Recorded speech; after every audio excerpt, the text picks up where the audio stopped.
see. We've been on the air. Labor Day weekend was 5 years, so that's about 5 years and 2 months now, right? Because it's pretty much about the same date, you know, the 4th, 5th. There, right? That's right. And the very first show that we did, it was Larry Adams and I. Nostradamus was answering the phones. Jeff Sinnis was on the bridge.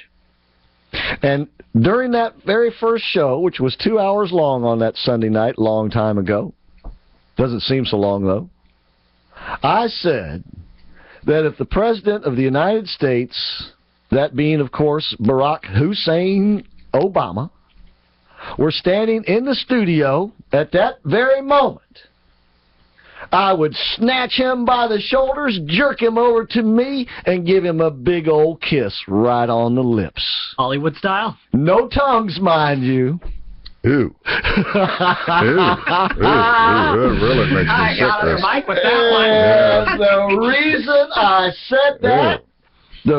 I said that is because I knew in my heart of hearts, no pun intended, that this president would be poison for Democrats all over this country.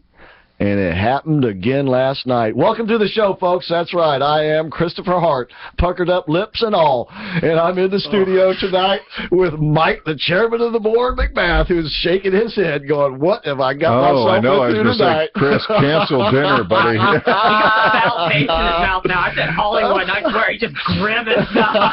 Yeah, I'm not sure how he's looking at me, you know? If you were turning state legislatures and gubernatorial seats and the Congress into Republicans as fast as Barack Obama is, I might smack you with one too. All right, 407-774-8255 is our phone number, and don't forget we're coming to you live on FM 105.5 and AM 660. The Answer from the Mercury Free Broadcasting Studios. Did I say it right? Yeah, Mercury Free. And don't forget to call my dentist, Dr. James E. Hardy, at 407-678-3399, and don't forget to ask him about his great book, Mercury Free. Chris, you know, one of my favorite elections that came in last night was the Ohio marijuana election, right? Yeah, but it went down. And they got pounded pretty good, too. 65% of the votes was against. Yep. And, I mean, that's getting your head beat in pretty good. And that's when they had Little Buddy. Remember the little bud that was running around? Right, the mascot. Yeah, tried to make it real cute for the college students, like negative effect from marijuana, except the car accidents, the hospital visits. But they had Little Buddy going around. They said what they should do, the opposition should have, like, you know, the walking Little Buddy, with, you know, car accidents written on them and everything else. Well, maybe they should have not partaken of Little Buddy until after they voted. Yeah. And perhaps they partook of Little Buddy before they voted and forgot to vote. But that did go down. We will be talking about the election results. The other thing, Chris, is we've talked about, again, they were selling the story both. It was medicinal and recreational. Yeah. And like we discussed last night, and even here in Florida, I still want a good definition of what recreational marijuana is. Is that something that when I play tennis, I smoke? Or is that something when I play golf, I smoke? All of the above. Oh, yeah, I mean, is that or maybe when I go boating, I just smoke marijuana? I mean, all of the above. I know that is the dumbest definition. Recreation, you know, it makes it sound like it's such a wonderful supplement to your day out, doesn't it? Would you get me some?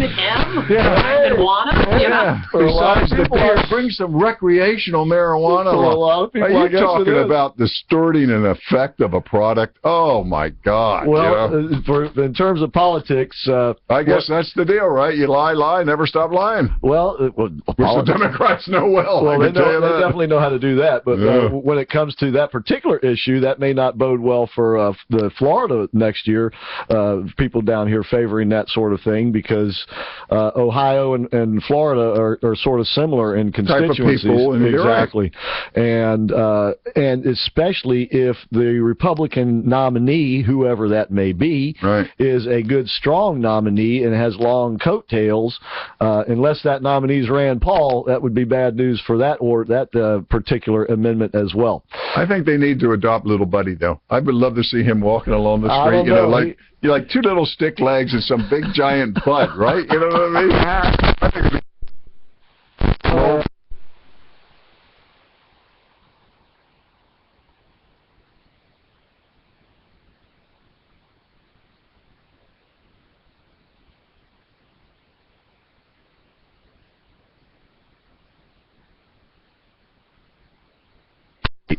and a lot of it had to do with the lack of popularity of the president and his policies, in particular the Unaffordable Care Act. But it also had a lot to do with the fact that in this type of an election, the constituency that turns out is normally a little bit more conservative, because it's people who are more adamant about voting and don't just vote because it's cool to do every 4 years or something like that. Exactly. or you're dead and you still made it to the poll. Right, Yeah. right. Yeah. They don't show up for these types. Yeah, but of course, one of the big results last night was Matt Bevin becoming the new governor now of Kentucky. So Kentucky now has a Republican governor and 2 Republican senators. And so that state seems to be more and more red, less and less purple. And if that holds true in next year's presidential election, that will be a good state to pick up. Chris, did you see, though, that on the pre-election polls, Levin was actually losing by 4%? He was. And he won by 9%? He did. That's a pretty big spread. You're talking.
in essence, you're correct, because socialism would be setting the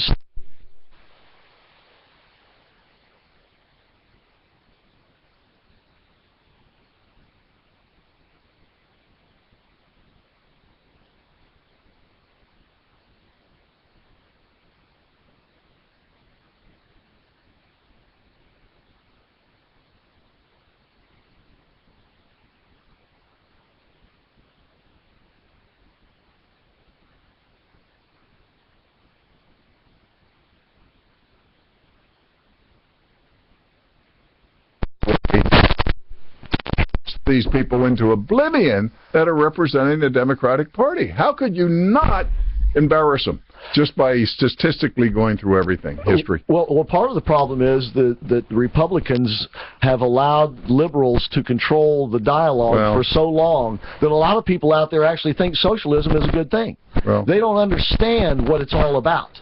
They don't understand the downfalls, the pitfalls, if you will. They just think the grass is greener over there. Oh, yeah. It's lousy right here now. You see? So the Republicans, because they have not been doing due diligence and being good adversaries, have a really high mountain to climb just to get sort of back even and then begin to make the real argument. Problem is,